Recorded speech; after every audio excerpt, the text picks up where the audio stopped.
समस्त NIOS DElEd साथियों का स्वागत है आपके अपनी YouTube channel MKS teaching point में। बात करेंगे वैधता को लेकर के कोर्ट ऑर्डर जारी हो चुका है। ऑर्डर का विस्तृत विश्लेषण करेंगे, क्या कुछ निष्कर्ष निकल कर आ रहा है, आपको इस वीडियो के माध्यम से अवगत कराएंगे। निवेदन करेंगे आप वीडियो को अंत तक ज़रूर देखें और सभी साथियों को शेयर करें। जो साथी चैनल पर पहली बार विजिट कर रहे हैं तो कृपया चैनल को सब्सक्राइब करके बेल आइकन जरूर प्रेस कर लें, जिससे जो भी महत्वपूर्ण इन्फॉर्मेशन आप तक शेयर की जाए वो आसानी से पहुंच सके। हम बात करने वाले हैं साथियों यहाँ पर जो है रिव्यू पिटीशन के पेज में देख सकते हैं। Review petition number 1680/2024 in special leave petition number 8344/2024 Jaiveer Singh and others versus union of India. ये जो रिव्यू पिटीशन थी जो चैम्बर में सुनवाई को लेकर के लगी थी, उस पर आदेश आ चुका है।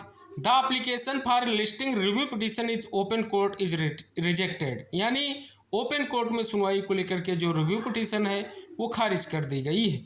We are carefully gone through the review petition and the connected papers, यानी सावधानी पूर्वक जो है रिव्यू पिटीशन व जो जुड़े हुए कागजात थे उनका अवलोकन किया गया। We do not find any merit in review petition, कोई भी योग्यता जो है रिव्यू पिटीशन में नहीं पाई गई। इस बिहाफ पर जो है रिव्यू पिटीशन को डिसमिस कर दिया गया है, यानी अगर बात कर ले जो रिव्यू पिटीशन थी उसे डिसमिस कर दिया गया है।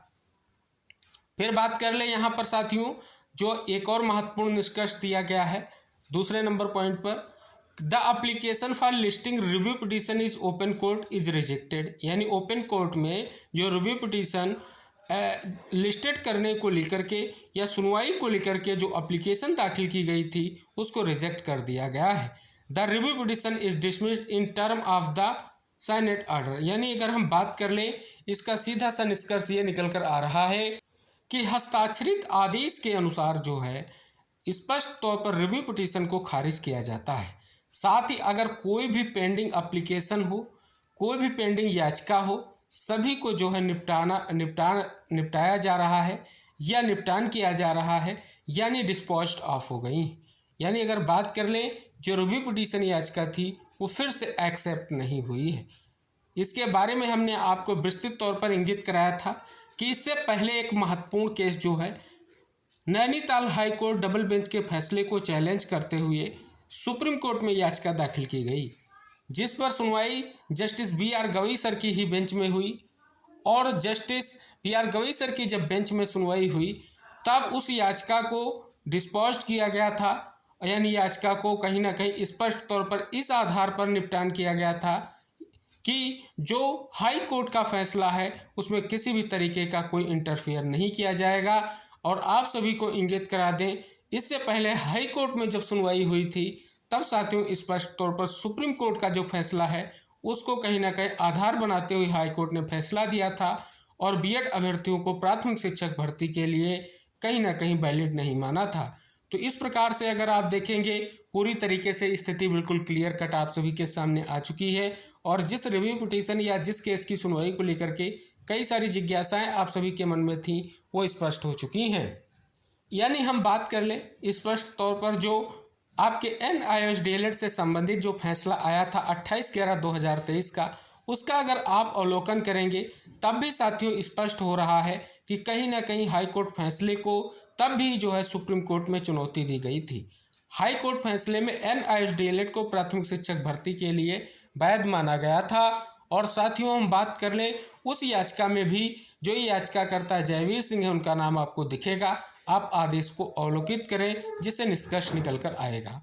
यानी अगर साथियों बात कर लें स्पष्ट तौर पर इससे पहले भी बीएड की रिव्यू पिटीशन जो दाखिल की गई थी वो भी कहीं ना कहीं उनको भी ओपन कोर्ट में सुनवाई को लेकर के एक्सेप्ट नहीं किया गया था। तो इस प्रकार से साथियों अगर हम बात कर लें हमारे NIOS डीएलएड साथियों के लिए ये बड़ी खबर है कि फिर से एक बड़ा निष्कर्ष देखने को मिल रहा है।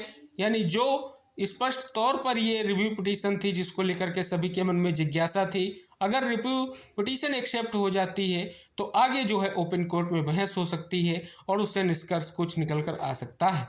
लेकिन यहाँ पर देखेंगे फिर से इन बीएड अभ्यर्थियों का जो प्रयास था उसको कहीं ना कहीं बड़ा झटका लगा है। हालांकि इससे पहले अगर हम साथियों बात कर ले, जस्टिस सुधांशु धूलिया सर की बेंच में भी रिव्यू पिटीशन को लेकर के जो है कहीं ना कहीं निष्कर्ष निकला था और रिव्यू पिटीशन इसी बिहाफ पर भी खारिज हो चुकी है।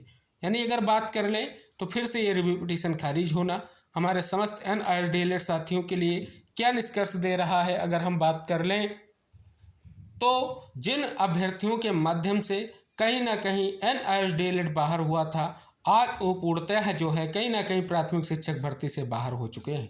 यानी अब बात कर ले रिव्यू का भी ऑप्शन खत्म हो चुका है और स्पष्ट तौर पर कहीं ना कहीं ये महत्वपूर्ण है। अगर साथियों आप सभी को इंगित करा दें, NISDLED की समीक्षा याचिका एक्सेप्ट हो चुकी है, उस पर भी सुनवाई होगी। ट्रांसफर पिटीशन पर भी सुनवाई को लेकर के एक लंबी डेट है, लेकिन सुनवाई होगी। यानी NISDLED का मुद्दा जो है अभी कोर्ट में विचाराधीन है। दूसरी तरफ अगर देखेंगे, जिस प्राथमिक शिक्षक भर्ती से मामला शुरू हुआ था बीएड का वर्सेस NISDLED का कहें या NISDLED वैधता का, वो आखिरकार यहाँ तक अभी तक का अगर निष्कर्ष देखें तो बीएड अभ्यर्थियों के लिए अब सबसे बड़ी चुनौती यही हो गई है कि उनको अब प्राथमिक शिक्षक भर्ती में प्रतिभाग नहीं कराया जाएगा, क्योंकि 11 अगस्त 2023 को सुप्रीम कोर्ट का सुप्रीम फैसला ऑलरेडी आ चुका है।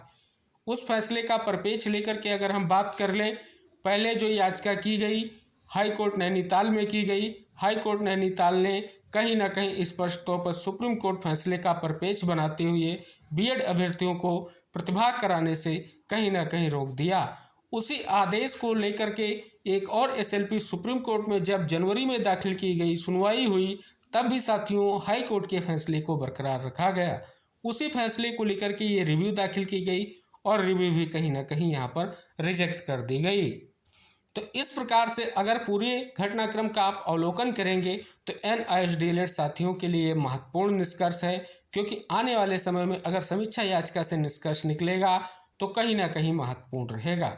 अगर हम बात कर ले ये क्या और किस भर्ती से संबंधित मामले हैं, तो ये उत्तराखंड प्राथमिक शिक्षक भर्ती से संबंधित आपका NISDLED का भी फैसला है और कहीं ना कहीं ये याचिका भी उत्तराखंड प्राथमिक शिक्षक भर्ती से संबंधित थी, जो जनवरी में फाइल की गई थी और तभी फैसला आया था। उसके बाद फिर से रिव्यू दाखिल किया गया, रिव्यू पर भी कहीं ना कहीं बड़ा फैसला आ चुका है।